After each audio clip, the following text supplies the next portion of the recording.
Now? Hello, everyone. My name is Dror Tirosh. I'm on the ERC-4337 core team, and I'm here to talk about what's new with ERC-4337, with account abstraction, and what we've accomplished in the past year and moving forward. So exactly 1 year ago here in Denver, we announced on stage the mainnet release of ERC-4337. We just passed the security audit pass then. Since then, if we look what happens in then, so we can see in traffic, we see that now we reached some in the vicinity of 2 million transaction or user operation per month. We've reached over 700 monthly users using account abstraction, which I believe it's quite good for the first year. We've seen a lot of activity with our partners on the network. We have great.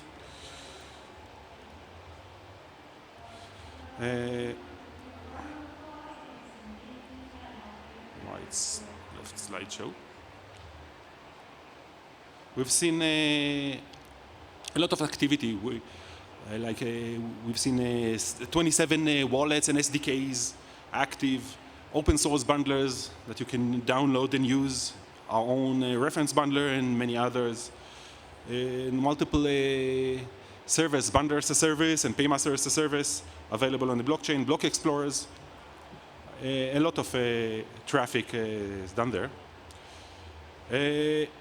We also released many grants. Many of those SDKs and bundlers and the Block Explorer received grants for doing things around account abstraction in ERC-4337, doing different signature schemes, metric dashboards, accounts, etc. Very interesting is to see that this is the actual gas pay by paymasters. We see that 95% of all user operations, of all transactions were sponsored, which means that the idea of having a sponsor paymaster really kicks in. Users like the idea of using a simpler service than using native tokens for paying gas, and paymaster play a great deal doing that. So, these are several of the EAPs ERCs and EAPs that surrounded the account abstraction. We have modular wallets led by Alchemy and by Rhinestone, pushing standard modular accounts standards 6900 and 7579, using a popular signature scheme that's available on each phone, passkeys and WebAuthn, which is a EAP 7212, and ERC-6492 for allowing signing transaction, signing messages even before your account exists. This is something that basically missing from contract accounts. Now accounts just like on par with the EOAs can perform signatures. Pushing forward, we are working very hard with our partners to having the mempool, the P2P mempool. Several bundlers already support it with the previous release that we released a year ago, which is called entry point 0.6. 0.7, which was just released, will move forward, and we stay tuned. We're about to release it next month in London. About our releases, last year we released the version 0.6, and with each version we are trying to make it more secure. We're everything about decentralized accounts, and so the entry point has to make sure the network is secured. So version 0.6 was all about making transaction and hashes available to all the tools around them. Version 7 again pushed the simulation and the security of paymasters, and also we move one step forward towards a native account abstraction, which we'll see shortly. Now, if we try to look what we are pushing, the way forward, the way we see it, we have the protocol front, the puzzle. There is the ERC-4337 itself, which becomes more mature with version 0.7. We just passed the security audit. We extracted the core validation rules, the complex part that define how the mempool is kept decentralized and secure, into a separate ERC. And we started to work on the native account abstraction, ERC-4337, and make sure that it is aligned with the 4337. More about it later. On the networking front, we are continuing to work in the maintenance of our reference bundler and mempool, as we've seen, and trying to push a different chain to adapt the network. It is more than just running a bundler on a network. In parallel, we are working on implementing a guest fork to support the native account abstraction. This is still not available. There is no chain that currently use it. But all the work that we have done, both in bundlers and accounts and paymasters, will work towards both the ERC-4337 and the native account abstraction. On the account front, we've seen a lot of work, as I said, by Alchemy pushing 6900 for modular account abstraction, and another standard for modular account abstraction, 7569. We try to help them moving forward in the various specific ERCs we've seen earlier to support those accounts.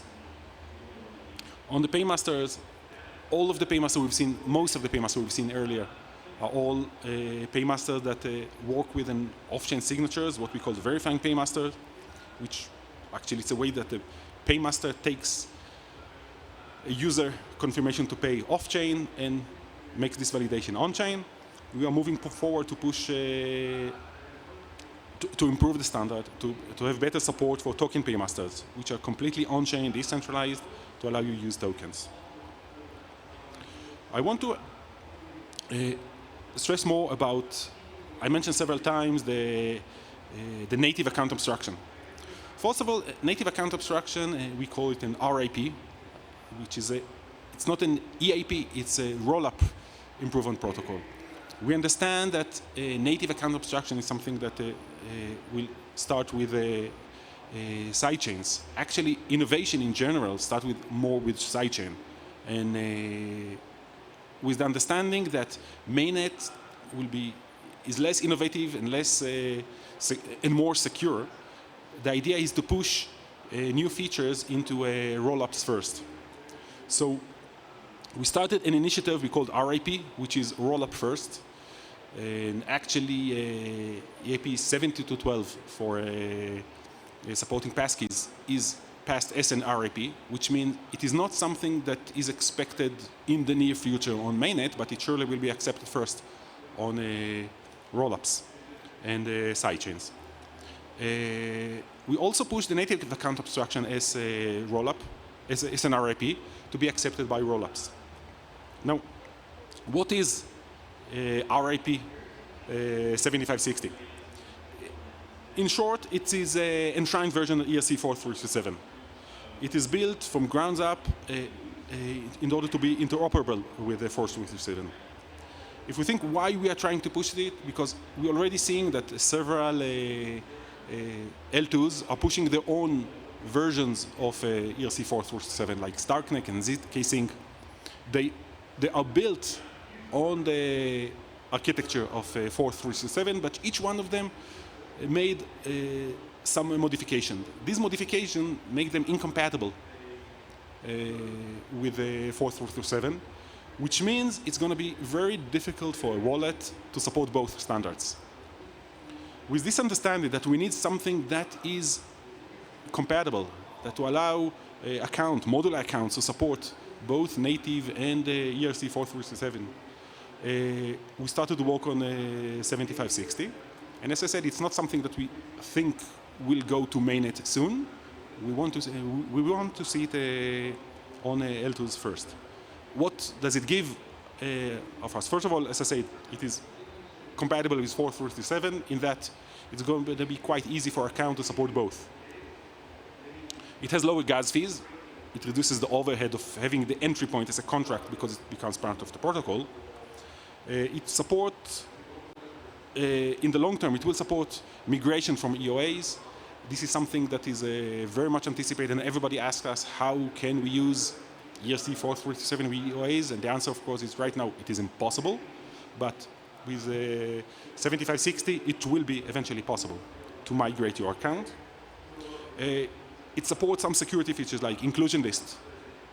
And almost most importantly, it means there is a network commitment. There's a network that accepts a native account abstraction means that it expects, you can expect the network to support it. If there is a problem, like there is in the network, you do expect, if needed, the network to do what it need to save the user funds if there is a problem in the accounts themselves.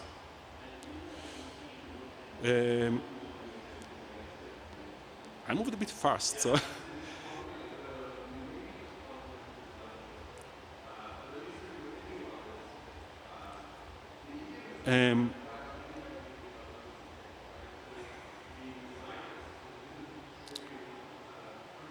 Anyone has any questions?